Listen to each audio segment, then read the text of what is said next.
We had a little leftover from last time's lesson. We were studying about Saul's wars, and the last war that Saul fought before David really becomes the key character in this Bible history is the Second Philistine War. And there's one thing there that we really needed to study and just didn't have time, and that's the war between, or the fight between David and Goliath, perhaps the most famous battle in all the history of the world and all the history of the Bible. In chapter 17 and 18, we have that story told and the result of that battle. The Philistines encamp in the valley of Elah and draw their battle line against the Israelites. The Philistines occupy one hill and the Israelites occupy the other hill. And the battle is going to be in that valley below. In chapter 17 and verse 4, there's a champion named Goliath who was from Gath. And he came out of the Philistine camp. He was over 9 feet tall. The Bible says 6 cubits in the span, which would actually make him 9.5 feet tall. He had a bronze helmet on his head, and he wore a coat of scale armor of bronze weighing 5,000 shekels. That's about 125 pounds.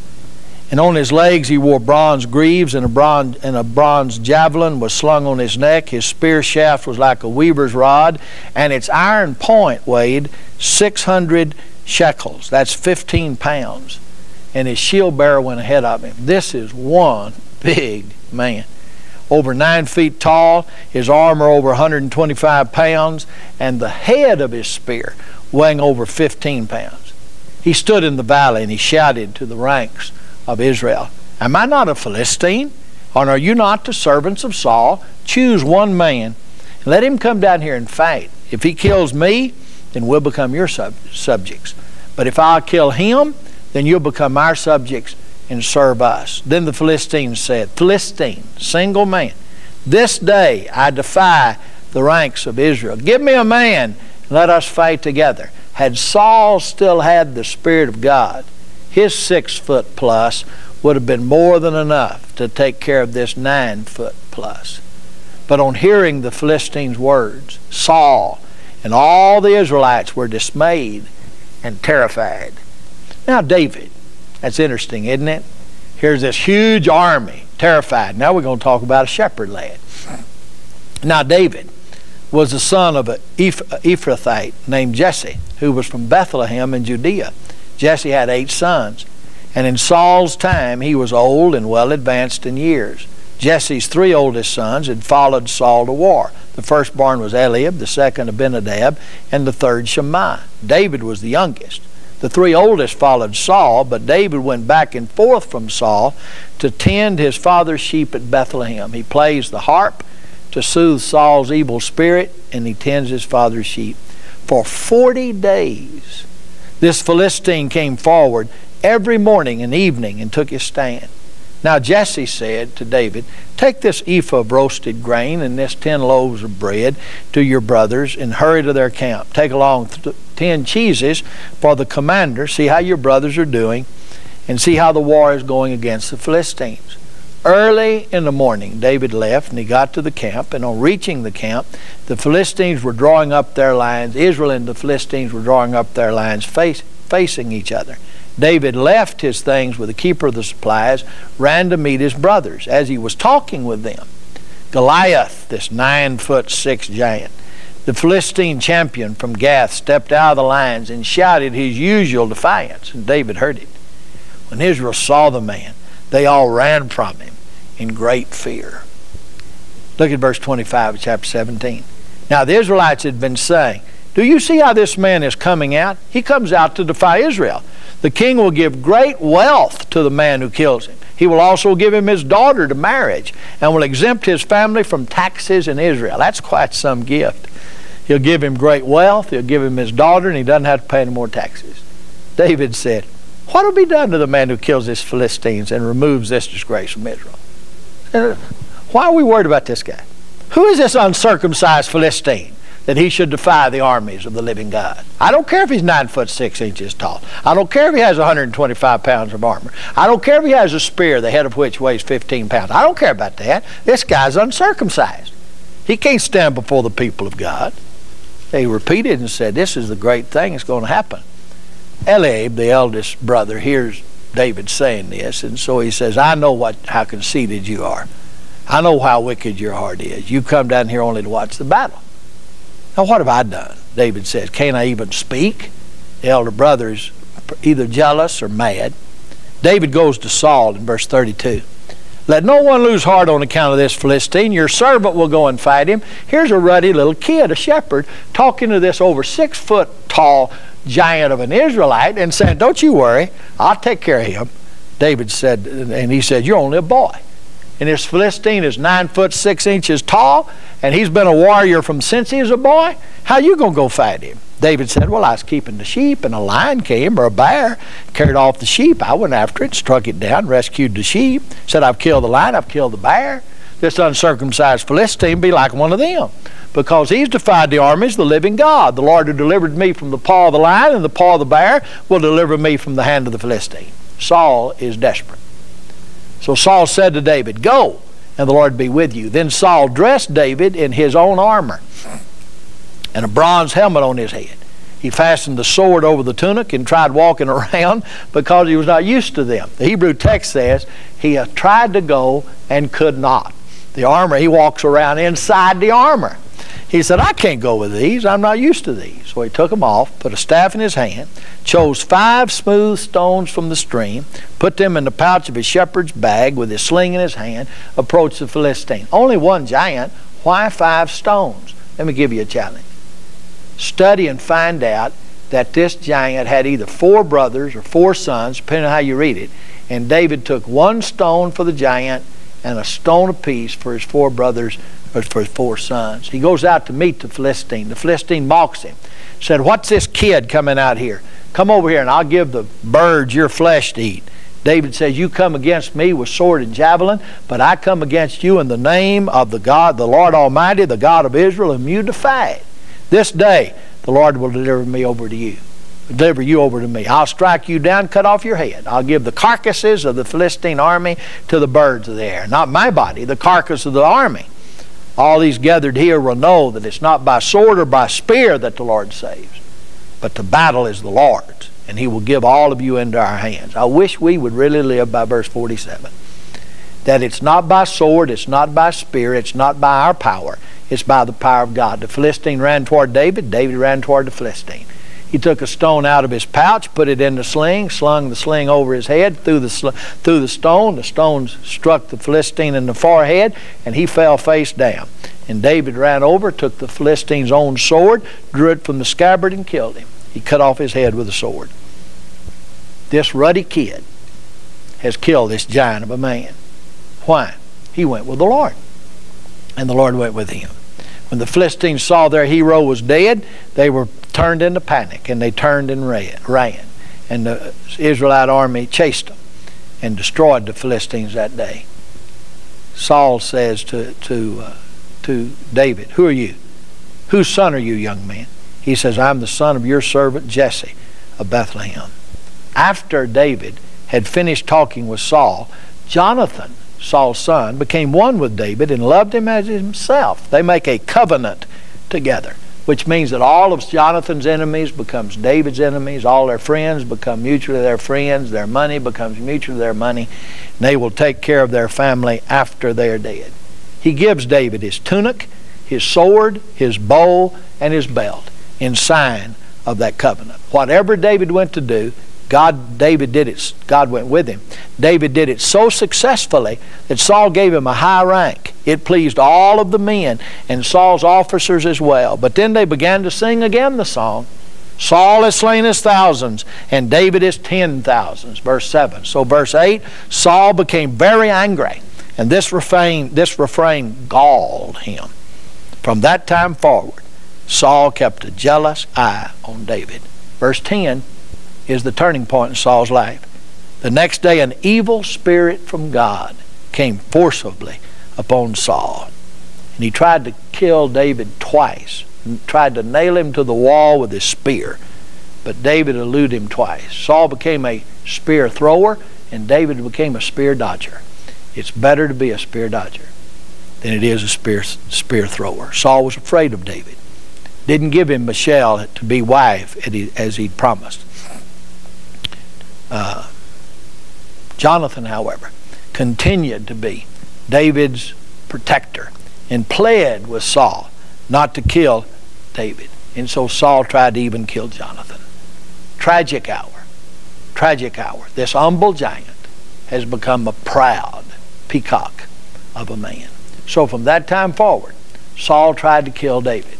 And on your outline, you'll see point C, the pursuit of David by Saul, from chapter 19 through chapter 27 of 1 Samuel. Now, there's no way we have time to give this section the honor it deserves, because we have a little less than 20 minutes left in our lesson.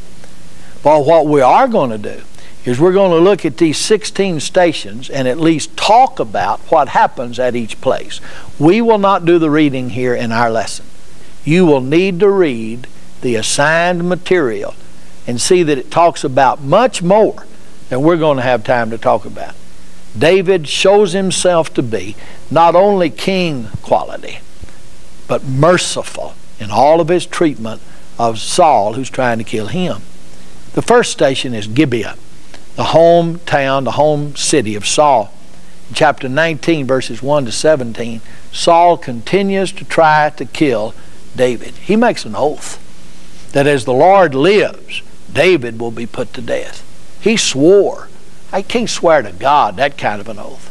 He must be swearing to someone else other than God. But time and again, he tries to kill David. And time and again, Michal, his wife now, and Jonathan, his covenant brother, try to save David. He goes to Ramah in chapter 19, verses 18 through 24, to visit Samuel for the last time. And Samuel tells him very carefully that he's going to be pursued by Saul the whole time that that Saul will live. And Saul comes to try to kill David there at Ramah. And Saul, the Spirit of the Lord, comes upon Saul one last time. And he prophesies, not only upon Saul, but upon Saul's men. And they also prophesy, all to try to tell him, when you are doing my will, you're blessed, and when you're not, you're cursed. He goes back to Gibeah in chapter 20, verses 1 to 42, to find out whether or not Saul really is going to continue to try to kill him, or if he's going to accept him as a loyal captain or general of high rank in his army. He asks Jonathan, you go and talk to your father and ask your father, what have I done? What one evil thing have I done against you? Have I not served you as a loyal soldier? Have I not been faithful to every command you gave me? The answer to that question is yes, David had. David has no animosity towards Saul, and David has no desire to be king. He just desires to serve the anointed of God and to serve God. He swears, Saul swears, I will not try to kill him. But he knows down deep within him that that's a lie. That may have been a sane moment. But the evil spirit from Jehovah comes upon him. And Jonathan, in pleading for Saul's life, nearly has his life taken. As Saul throws his spear at Jonathan. Saul's always a spear thrower. David and Jonathan are always spear dodgers. They're not the warrior trying to kill their own kin that Saul is. Saul is so disturbed by another person's success that he's become a murderer. David asked Jonathan again and again, am I a criminal? Am I one to be killed? And Jonathan says over and over again, never, never. So Jonathan makes again in chapter 20, verse 16, a covenant with the house of David. Verse 17, and Jonathan had David reaffirm his oath out of love for him, and that is that he would not slaughter his house. And later on, even Saul, in a sane moment, will ask David to make an oath, to make a covenant, that he will not destroy his family. And David will make that covenant. And David will never destroy, never kill a single person in all of Saul's family, including Saul himself. But now David knows he must spend the rest of Saul's life running from Saul. So he leaves Gibeah and he goes to a place named Nob, which was a priestly place. And there Ahimelech, the priest, helps David by providing him a place to stay and even feeding him the showbread, the presence bread, which it was by law unlawful for David to eat.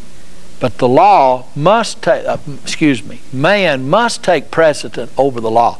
And so David's hunger and the hunger of David's men is sustained by the showbread. But Saul hears that Ahimelech has helped David. He will be in trouble later.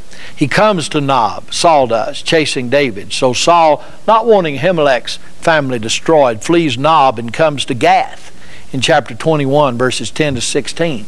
And here David's small army threatens the king of Gath, and he's going to kill David. So Gath plays like David plays as if he's crazy, slobbers all over his beard, and acts like a crazy man.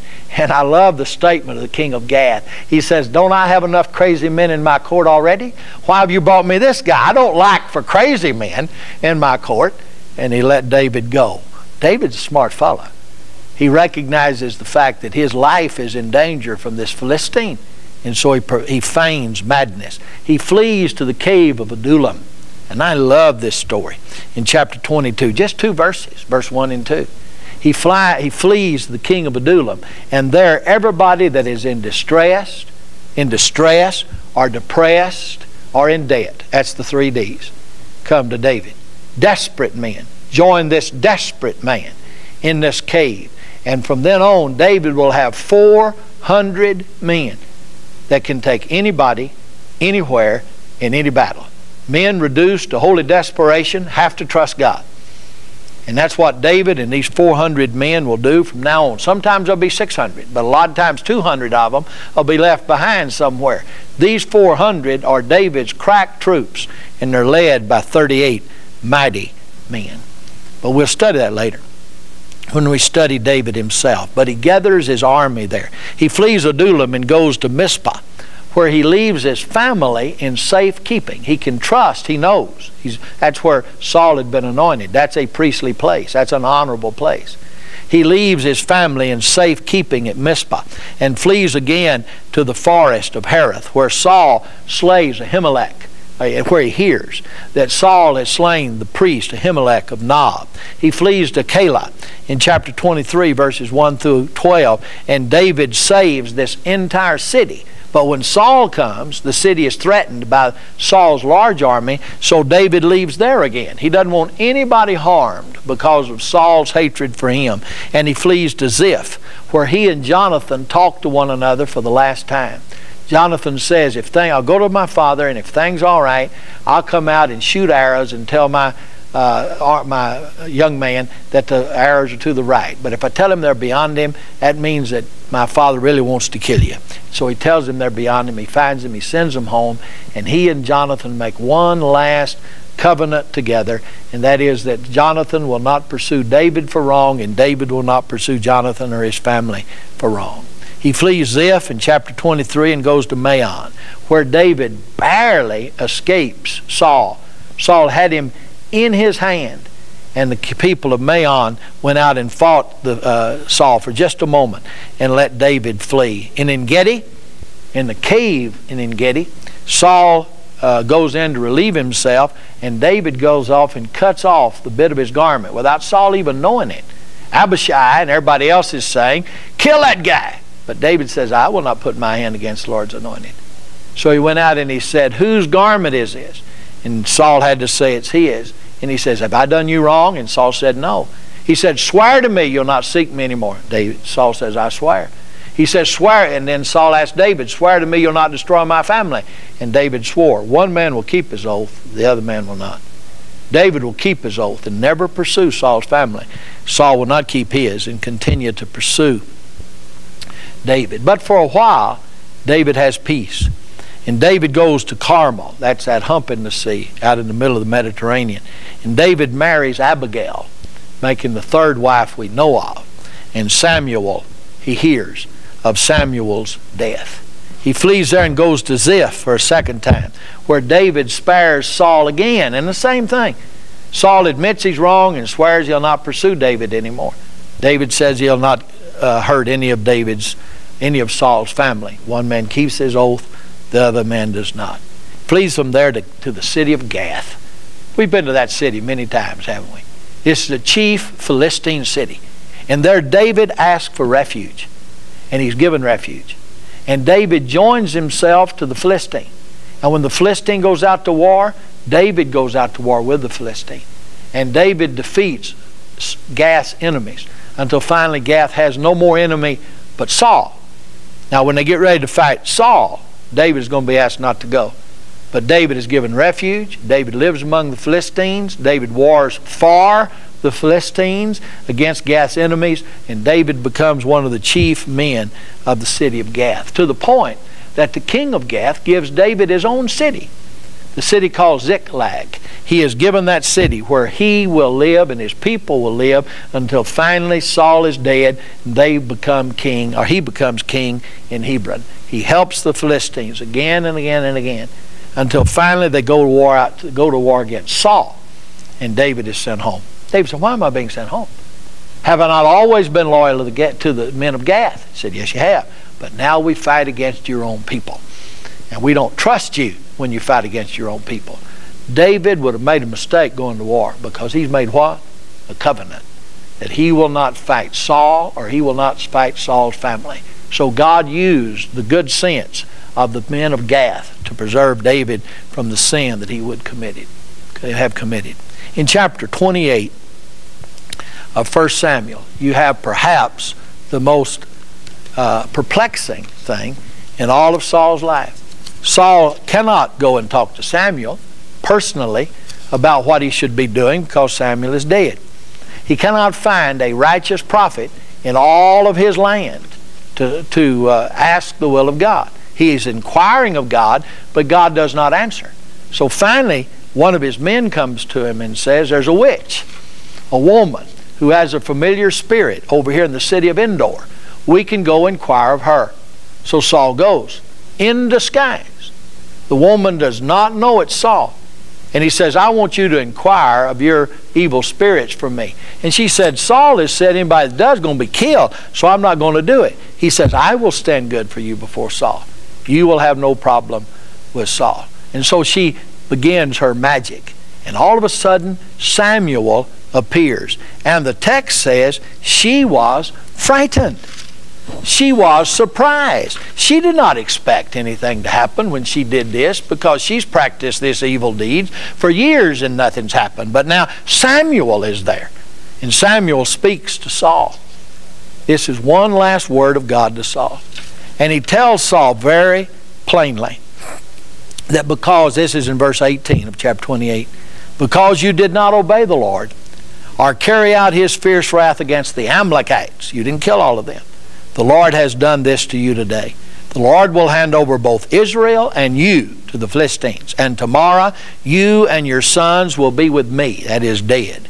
The Lord will also hand over the army of Israel to the Philistines. When the woman saw that it was Saul, she begged for her life, fed him, and that same night he got up and left. And finally, in chapter 29 through 31, Saul goes out to fight for the last time against the Philistines. David has fought for the men of Gath all this time, but after they send him home, he doesn't want to stand around and do nothing, so he goes out against the Amalekites and defeats the Amalekites. He is making way for the preservation of his kingdom even before he has won. That day the Philistines fight against Jonathan and Saul and the army of Israel, and they defeat them so severely that Saul and Jonathan is killed, Benadab is killed, Malchishua, the other son of Saul, is killed, and the fighting grew so fierce around Saul that they wounded him critically. And Saul said to his armor bearer, draw your sword and run me through, or these uncircumcised fellows will come and run me through and abuse me. But his armor bearer wouldn't do it. So Saul fell on his own sword and committed suicide. And then his armor bearer fell on his sword and committed suicide. And when the Israelites saw that Saul and his son were dead, they abandoned their towns and fled, and the Philistines came and occupied them. The next day, when the Philistines come to strip the dead, they find Saul. and they find his 3 sons fallen on Mount Gilboa. They cut off his head, stripped him of his armor, and sent messengers throughout all the land to proclaim the news in the temple of their idols and among their gods. They put his armor in the temple of the Ashtoreths and fastened his body to the wall of Bethshan without a head on it. They are dishonoring him. They're shaming him before all the land. The Philistines are saying, Israel and their God is defeated by the Philistines. When the men of Jabesh Gilead, the first city that Saul had righteously delivered, heard that Saul was dead, they go and they take his body down and the body of his sons down from the wall at Bethshan and buried them and burned them.